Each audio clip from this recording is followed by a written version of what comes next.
남편이 집을 나간 지 딱 1년째 되는 날이었습니다. 창밖으로 봄비가 조용히 내리고 있었고 저는 여느 때처럼 소파에 파묻혀 먼지를 뒤집어 쓴 채 시간을 죽이고 있었죠. 그날도 식탁에는 찬밥 한 그릇과 물김치가 전부였고 텔레비전은 틀어져 있었지만 아무 말도 들리지 않았어요. 저는 아무런 소리도 아무런 맛도 아무런 온기도 느끼지 못했습니다. 그냥 무의미한 하루가 또 하나 덧붙여졌을 뿐이었죠. 그 사람은 25살 어린 여자랑 함께 떠났어요. 끝까지 미안하단 말도 없었습니다. 저를 질투하고 속 썩이던 여자가 아니라 제게 언제나 웃으며 인사하던 동네 필라테스 강사였다는 게 더 기가 막혔죠. 30년 결혼 생활이었어요. 30년을 함께 늙어가던 사람이 어느 날 갑자기 짐을 꾸려 나가 버리더라고요. 제가 아직 잠들어 있던 새벽 5시의 말이에요. 그날 아침 저는 빈 침대 위에서 눈을 뜬 채로 한참을 누워 있었습니다. 베개에 묻어있던 그 사람의 냄새마저 벌써 사라져버린 것 같았어요. 옆자리가 차가웠고 그 차가움이 제 가슴까지 얼려버리는 것 같았죠. 이상하게도 그때까지는 눈물이 나지 않았어요. 그저 멍하니 천장에 곰팡이 자국을 세고 또 세었습니다. 이혼하고 나서 사람들은 말했어요. 이제라도 홀가분하잖아. 어차피 그런 남자 없어진 게 다행이지. 근데 말이에요.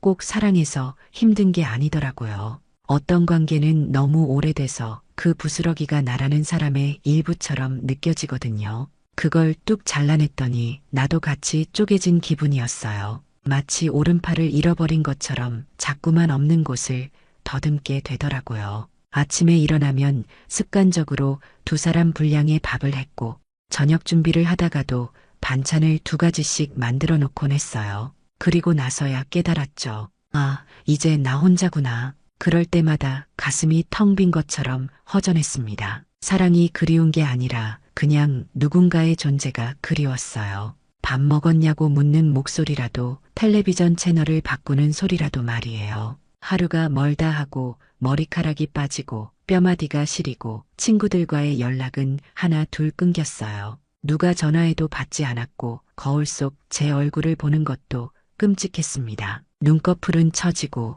입가엔 깊은 주름이 패였죠. 언제부터 이렇게 늙었나 싶었어요. 아니, 언제부터 이렇게 초라해졌나 싶었어요. 화장품은 화장대 서랍 깊숙이 밀어 넣었고 옷장에 걸린 예쁜 옷들도 한 번씩 꺼내보다가 다시 밀어넣기 일쑤였어요. 마트에 가는 것조차 힘들어졌습니다. 부부가 함께 장을 보는 모습이 눈에 띌 때마다 괜히 고개를 돌리게 되더라고요. 계산대에서 혼자 카트를 밀고 서 있으면 제가 얼마나 외로운 사람인지 다른 사람들도 다 아는 것 같았어요. 그래서 점점 더 집 밖으로 나가지 않게 됐죠. 동네 사람들과 마주치는 것도 피했어요.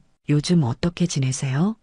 하는 인사말 한마디에도 어떻게 대답해야 할지 모르겠더라고요. 잘 지내요라고 거짓말을 할 수도 없고 그렇다고 힘들어요라고 솔직하게 말하기도 애매했습니다. 그러다 보니 사람들과의 관계가 점점 더 멀어졌어요. 그날 혼자 전기밥솥을 열었다 닫았다 하다가 결국 눈물이 나버렸어요. 뜨거운 것도 차가운 것도 아닌 눈물이었어요. 그냥 너무 지쳤다고 말하는 몸의 신호 같았어요. 이대로 죽으면 어떨까 싶은 생각이 하루에도 몇 번씩 스쳐 지나갔습니다. 무서운 건 그 생각이 무섭지 않다는 거였어요. 오히려 편할 것 같다는 생각까지 들더라고요. 손목시계를 보니 오후 3시였어요. 하루 중에서 가장 길게 느껴지는 시간이었죠. 아침도 지나고 점심도 지났는데 저녁까지는 아직 멀었거든요. 이 시간이 되면 늘 막막했어요. 뭘 해야 할지, 어떻게 시간을 보내야 할지 알 수가 없었습니다. 그렇게 울고 있는데 갑자기 현관문 벨이 울렸어요. 진짜로 아무도 만나고 싶지 않았는데 현관 앞에 선 사람은 저보다 5살 어린 동생이자 늘 저를 걱정해주던 혜숙이었어요. 손에는 마트 장바구니를 들고 있었고 얼굴엔 걱정이 가득했죠. 눈가에 작은 주름이 생겼지만 여전히 밝은 미소를 짓고 있었어요. 언니, 문 열어봐요. 나야 혜숙이. 저는 거울도 보지 않은 채 문을 열었어요. 부스스한 머리에 며칠째 같은 옷을 입고 있었는데 해숙이는 아무 말 없이 저를 꼭 안아줬습니다. 언니 이러다 진짜 병나요. 나랑 콜라텍 한번 가볼래요. 그 말이 제 삶을 바꿀 줄 그땐 정말 몰랐어요. 그 한마디가 제 인생의 두 번째 막을 열어젖힐 줄은요. 콜라텍은 또 뭐야? 제가 그렇게 묻자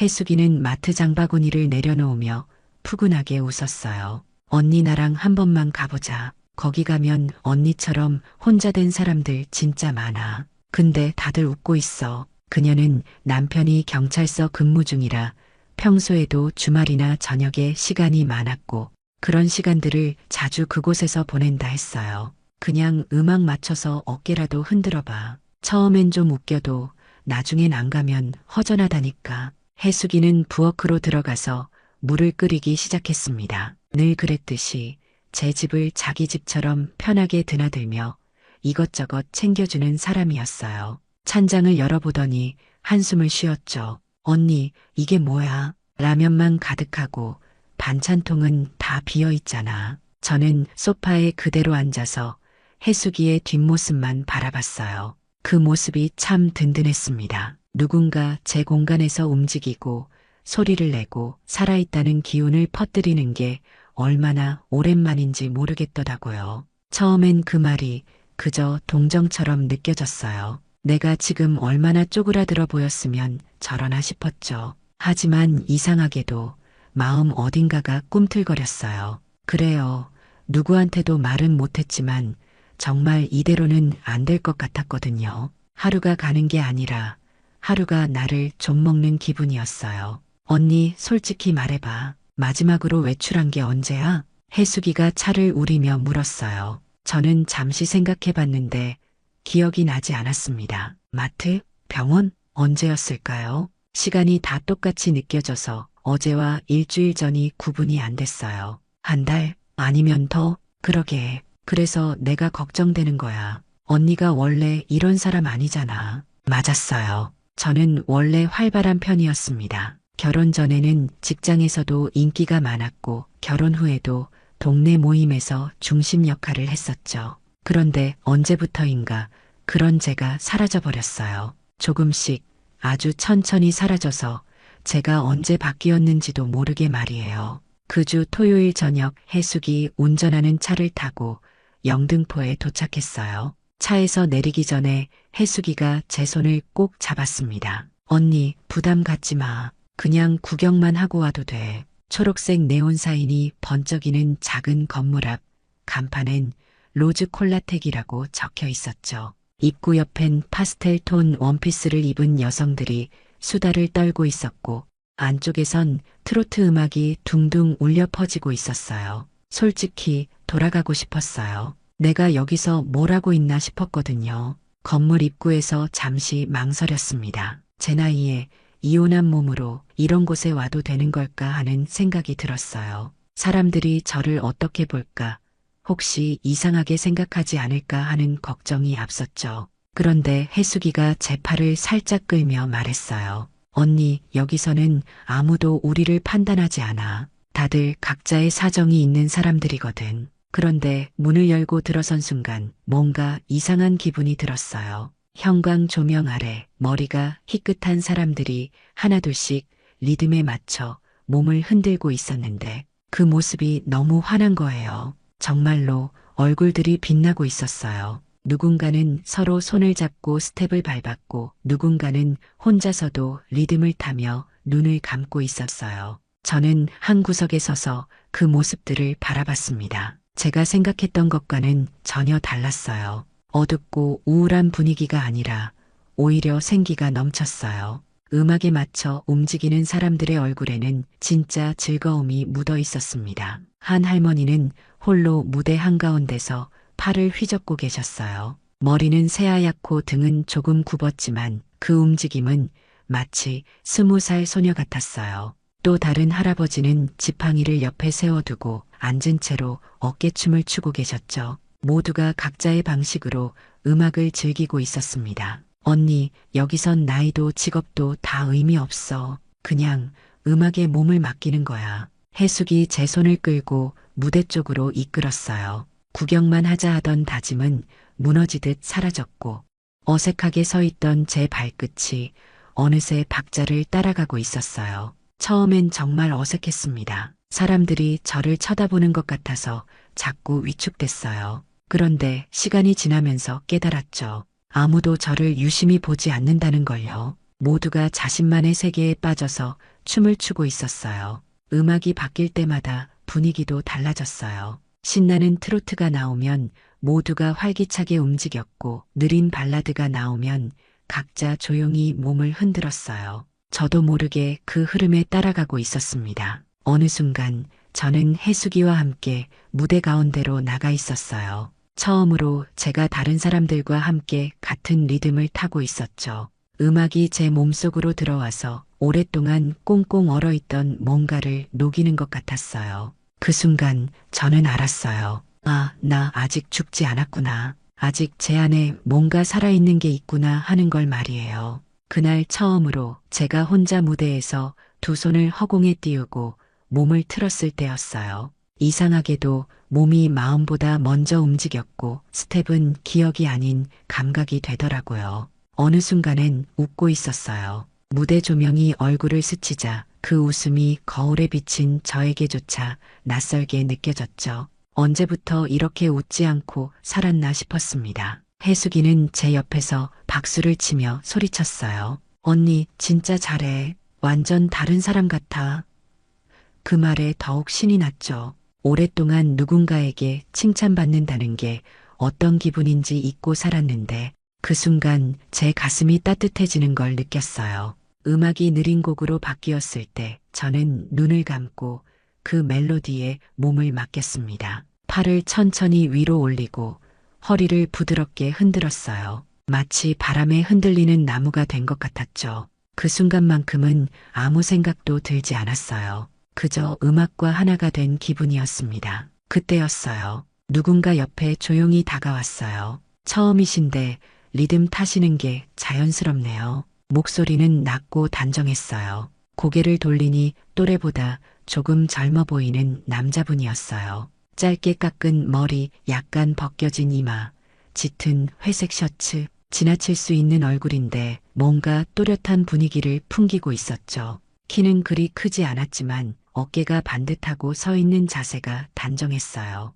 제가요? 저는 그냥 어깨만 좀 움직인 거예요. 제가 웃으며 말하자 그는 고개를 끄덕이며 말했어요. 그게 바로 감정이 있는 춤이에요. 억지로 하는 게 아니라 안에서 끌어올라오는. 그 말이 묘하게 마음에 와 닿았습니다. 정말로 저는 억지로 춤춘 게 아니었거든요. 그냥 음악이 좋아서 그 순간이 편해서 몸이 저절로 움직인 거였어요. 그는 자신을 윤태식이라고 소개했어요. 저희 댄스 모임에서 활동하는 사람입니다. 가끔 여기서도 레슨도 하고요. 말투도 조심스럽고 예의가 바른 사람이었어요. 존댓말을 정확히 쓰고 거리감도 적당히 유지하면서 대화했죠. 그런데 그보다 먼저 다가온 건 그 사람의 눈빛이었어요. 제 안을 꿰뚫는 것도 아닌데 묘하게 따뜻했어요. 누군가 나를 진심으로 바라봐 준 게 정말 오래된 일이라서였을까요? 춤을 언제부터 추셨어요? 제가 물으니까 태식 씨는 잠시 생각하더니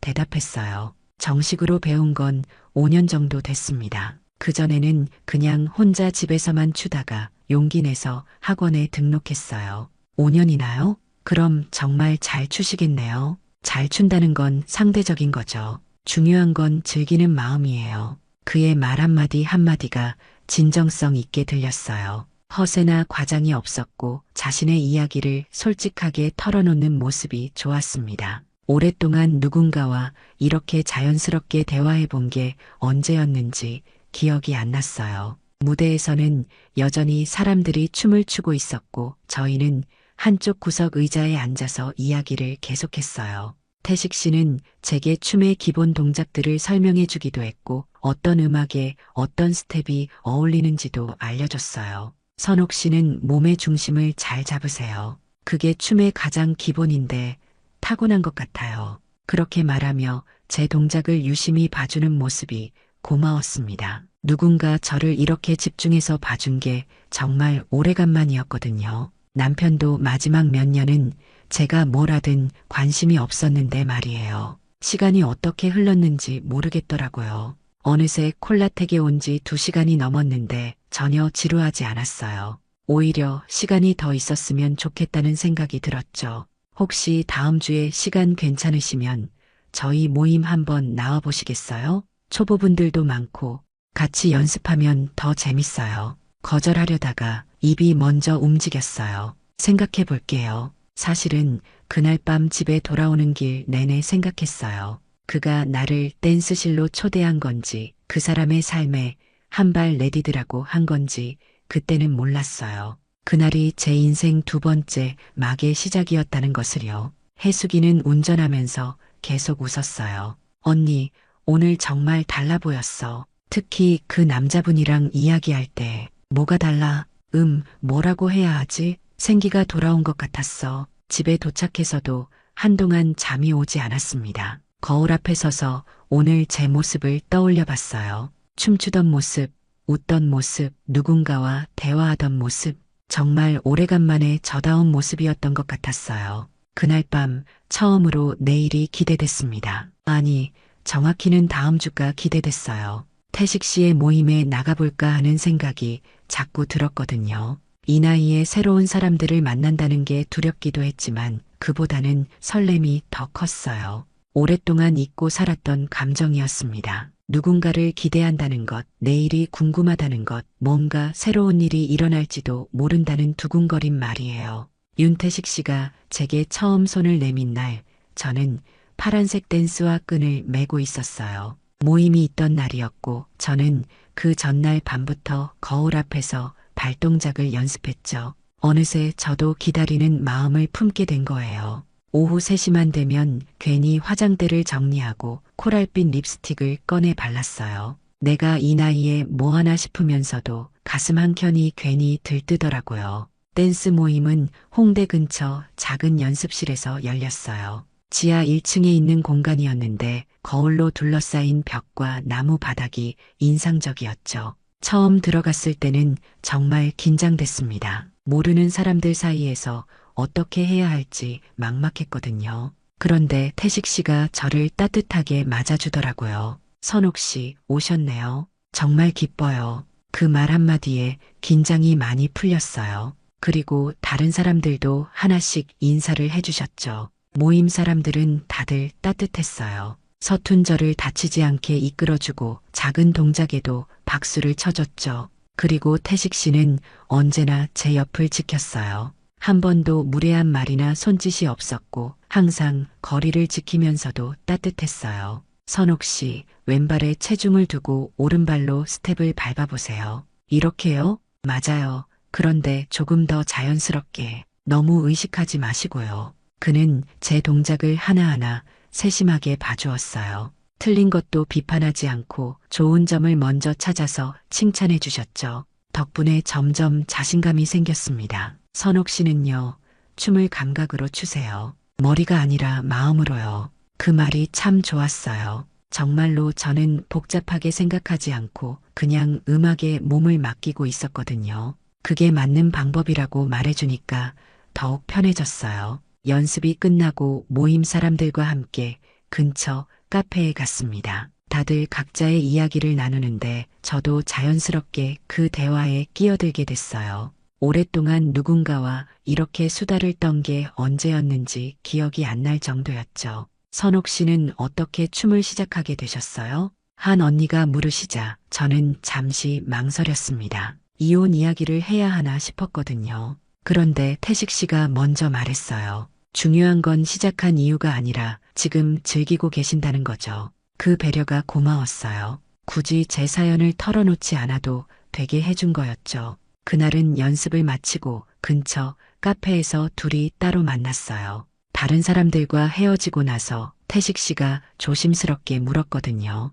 혹시 시간 괜찮으시면 커피 한 잔 더 하실래요? 저는 기꺼이 고개를 끄덕였어요. 사실 집에 가기가 아쉬웠거든요. 조용한 카페에 앉아서 이야기를 나누는데 태식 씨의 말 하나하나가 마음에 와 닿았어요. 선옥 씨는요, 춤을 감각으로 추세요. 머리가 아니라 마음으로요. 그가 말한 순간 제 안에 뭔가 뭉클하게 일렁였어요. 그리고 조심스럽게 말을 이었죠. 저 사실은 조만간 댄스 학원을 하나 차리려고 해요. 작은 공간이라도. 근데 혼자 하긴 망설여졌거든요. 선옥 씨가 함께 해주면 정말 든든할 것 같아요. 말을 마친 그가 제 눈을 바라보았고 저는 잠시 말이 막혔어요. 갑작스럽고 벅찬 말이었어요. 그런데 이상하게 두렵진 않았어요. 누군가 저를 필요하다 말해준 게 얼마만이었을까요? 저한테 그런 능력이 있을까요?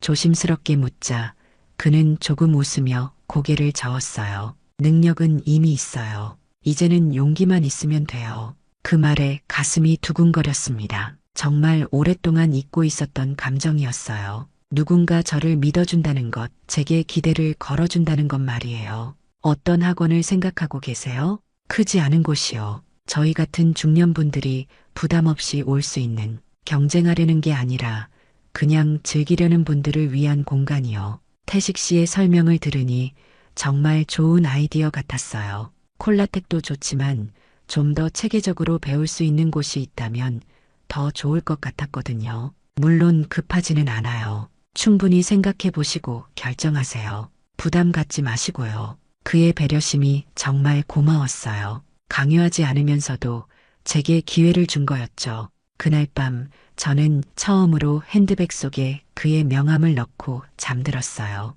사랑이라는 말은 없었지만 말보다 더 무서운 신뢰가 자라나고 있었어요. 그리고 뭔가 새로운 시작을 할 수 있을 것 같은 기대감이 가슴을 가득 채웠습니다. 다음 날 아침 오랜만에 상쾌한 기분으로 일어났어요. 창밖은 맑았고 새소리도 들렸죠. 평소보다 일찍 일어나서 정성스럽게 아침을 준비했어요. 혼자 먹는 밥이었지만 그날따라 맛있게 느껴졌습니다. 혜숙이에게 전화를 걸어서 어제 있었던 일을 자세히 얘기했어요. 언니, 정말 좋은 기회인 것 같은데 한번 해봐. 근데 내가 할 수 있을까? 언니, 어제 춤추는 거 봤잖아. 정말 자연스러웠어. 그리고 그 남자분도 언니를 좋게 봐주시는 것 같고 혜숙이의 응원이 큰 힘이 됐어요.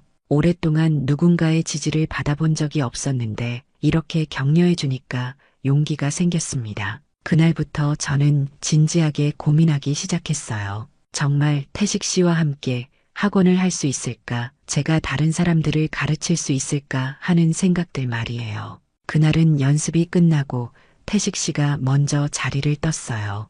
은행에 잠깐 들를 일이 있어서요. 선옥 씨 먼저 들어가세요. 그 말에 저는 고개만 끄덕였죠. 태식 씨는 항상 바빴어요. 누군가와 통화하느라 한쪽 귀에 이어폰을 낀 채 짧게 웃으며 고개를 숙이던 모습이 떠올랐어요. 그래도 그런 모습조차 저는 믿고 싶었어요. 그 사람은 언제나 저를 조심스럽게 대했고 어떤 말도 가볍게 던지지 않았으니까요. 연습실을 나와서 혼자 카페에 앉아 있었어요. 태식 씨를 기다리면서 창밖을 바라보고 있었는데 마음이 참 편안했습니다. 요즘 들어 이런 여유로운 시간이 생긴 게 정말 오래간만이었거든요. 누군가를 기다린다는 것 자체가 설레는 일이었어요. 그런데 그날 제 손에 그의 핸드폰이 들어오게 될 줄은 몰랐어요. 그가 자리를 급히 나서며 핸드폰을 테이블 위에 두고 간 거였어요. 처음엔 그냥 그러려니 했죠.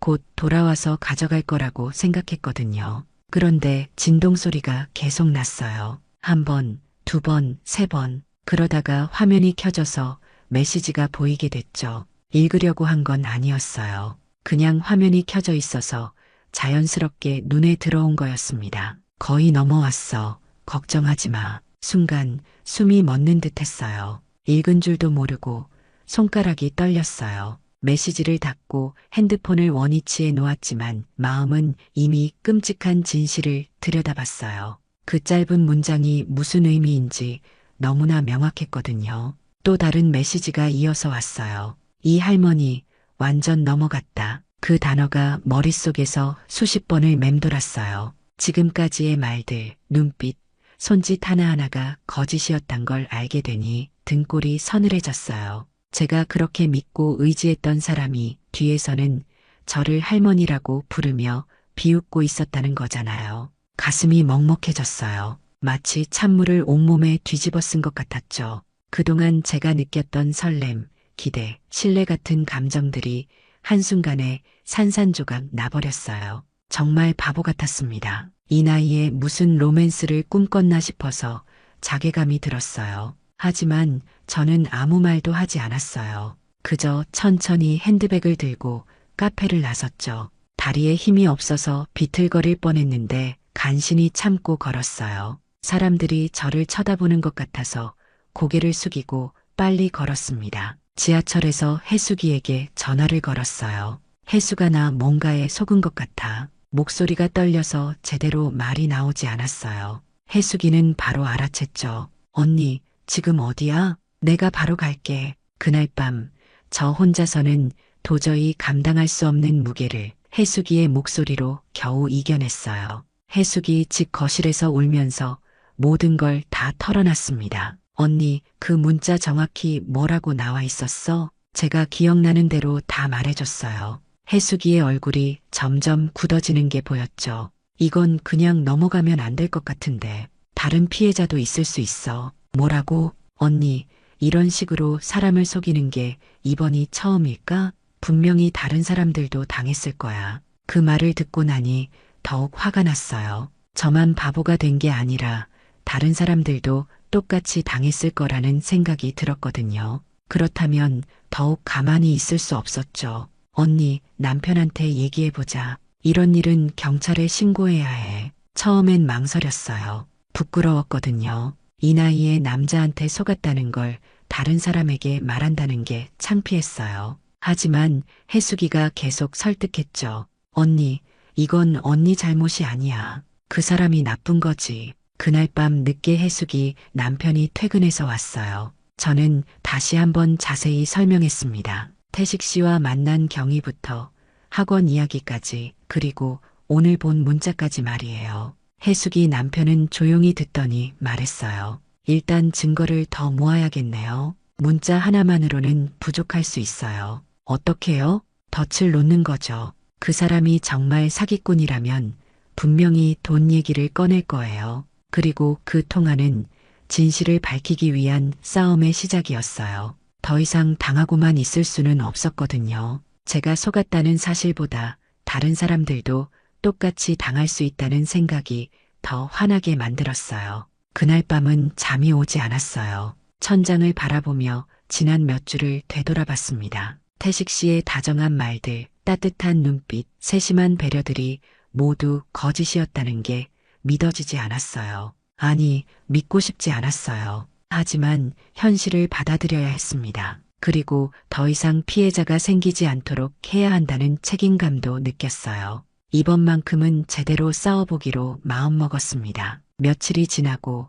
혜숙이 남편의 계획대로 덫을 놓기로 했어요. 형수님, 태식 씨에게 먼저 연락해보세요. 학원 일이 구체적으로 진행되고 있다고요. 저는 떨리는 손으로 태식 씨에게 문자를 보냈어요. 태식 씨, 학원 일 어떻게 되고 있나요? 저도 진지하게 생각해봤는데 함께 해보고 싶어요. 답장은 금세 왔어요. 정말요? 너무 기뻐요. 내일 만나서 자세히 얘기해봐요. 그 문자를 받는 순간 가슴이 복잡했어요. 여전히 다정한 말투였거든요. 정말 이 사람이 저를 속이고 있는 건지 의심스러울 정도였죠. 다음 날 오후 약속 장소인 카페에 일찍 도착했어요. 평소보다 일찍 나와서 마음을 정리하려고 했거든요. 창가 자리에 앉아서 밖을 바라보는데 지나가는 사람들이 모두 행복해 보였어요. 커플들은 손을 잡고 걸었고 가족들은 웃으며 이야기하고 있었죠.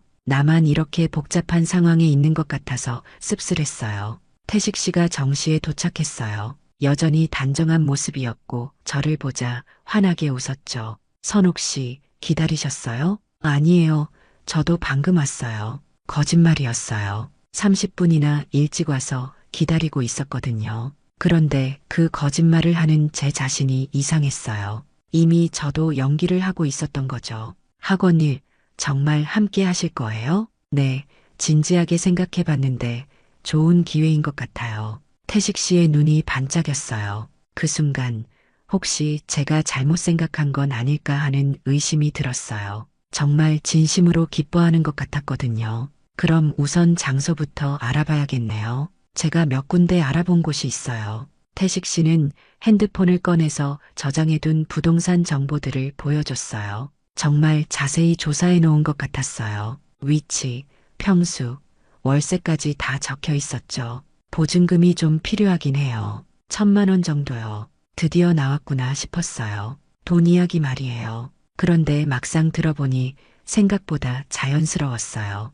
학원을 차리려면 당연히 보증금이 필요하잖아요. 1,000만 원이요? 꽤 큰 돈이네요. 그래서 저도 고민이에요. 제가 500만 원 정도는 준비할 수 있는데 나머지는 말을 흐리는 태식 씨를 보니 해숙이 남편 말이 맞는 것 같았어요. 결국 제게 돈을 요구하려는 거였죠. 제가 500만 원 정도는 도와드릴 수 있을 것 같아요. 그 말을 하는 제 자신이 믿어지지 않았어요. 연기라고는 해도 이렇게 큰 금액을 말하는 게 쉽지 않았거든요. 정말요? 고마워요. 그럼 다음 주에 계약하러 가볼까요? 태식 씨는 정말 기뻐했어요. 그런데 그 기쁨이 진짜인지 가짜인지 구분이 안 됐어요. 연기를 너무 잘하는 건지 아니면 정말 순수한 마음인지 말이에요. 카페를 나오면서 태식 씨가 말했어요. 선옥 씨, 정말 고마워요.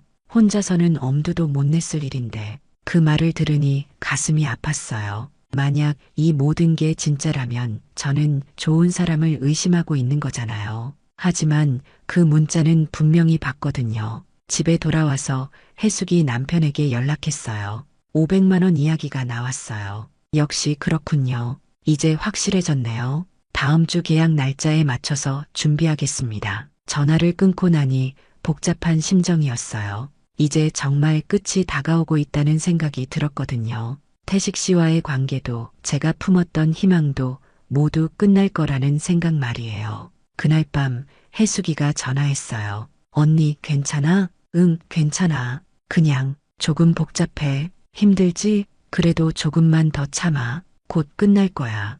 해숙이의 위로가 고마웠어요.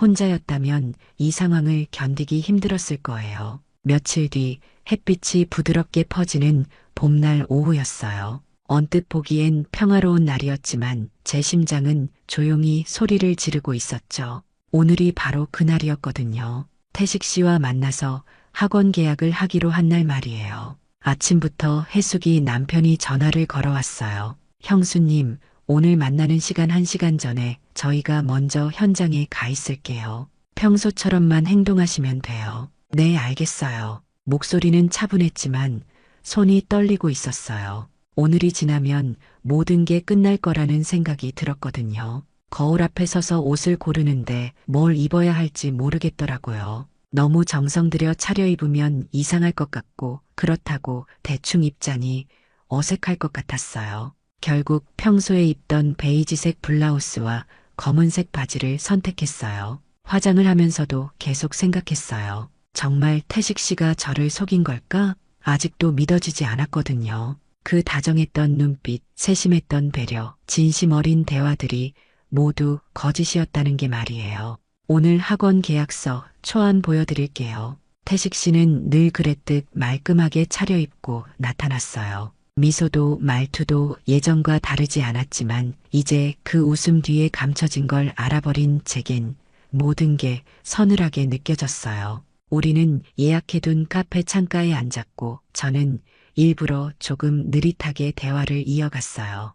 해숙이 남편이 준비할 시간이 필요했거든요. 선옥 씨, 이 계약서 한번 보세요. 태식 씨가 가방에서 서류 봉투를 꺼냈어요. 정말 그럴듯한 계약서였어요. 상호명부터 임대 조건까지 자세히 적혀 있었죠. 이런 것까지 준비했다는 게 놀라웠어요. 와, 정말 자세하게 만드셨네요. 물론이죠. 저희가 함께 할 일인데 대충 할 순 없잖아요. 그 말을 하는 태식 씨의 표정을 자세히 봤어요. 정말 진심인 것 같았거든요.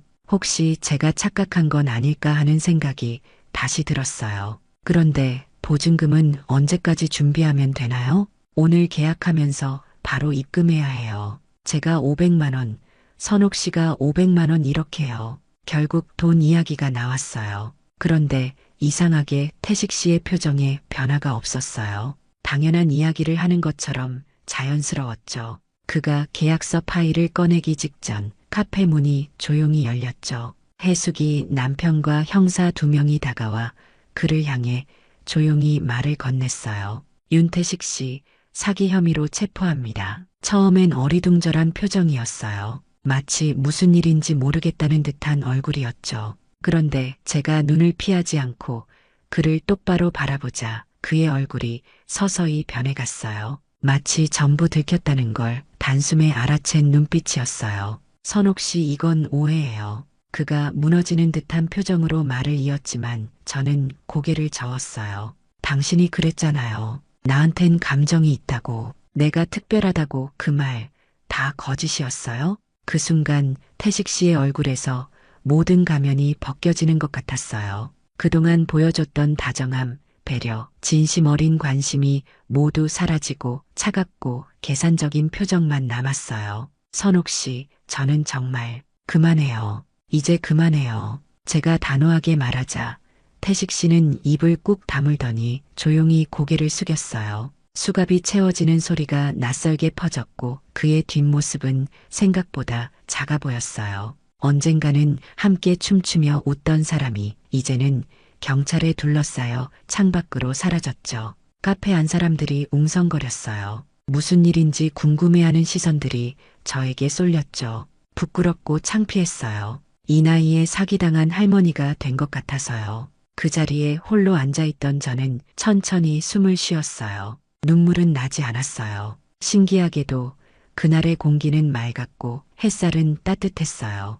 해숙이 남편이 다가와서 조용히 말했어요. 형수님, 수고하셨어요. 이제 끝났습니다. 네, 정말 끝난 건가요? 네, 다른 피해자들도 여러 명 있었어요. 형수님 덕분에 더 큰 피해를 막을 수 있었어요. 그 말을 듣고 나니 조금은 위로가 됐어요. 제가 당한 일이 헛되지 않았다는 생각이 들었거든요. 저는 속은 게 아니었어요. 저는 믿고 싶었던 거였어요. 누군가가 다시 나를 바라봐주는 눈빛에 기대고 싶었던 거였어요. 그걸 이제 다 안다고 생각했어요. 하지만 동시에 깨달았어요. 제가 느꼈던 설렘, 기대, 새로운 시작에 대한 희망 같은 감정들은 진짜였다는 거요. 비록 상대는 가짜였지만 제 마음만큼은 진심이었어요. 시간이 얼마나 흘렀을까요? 그 사건이 있고 나서 처음으로 해숙이가 조심스레 물었어요. 언니 다시 콜라텍 가볼래? 전 고개를 저었어요.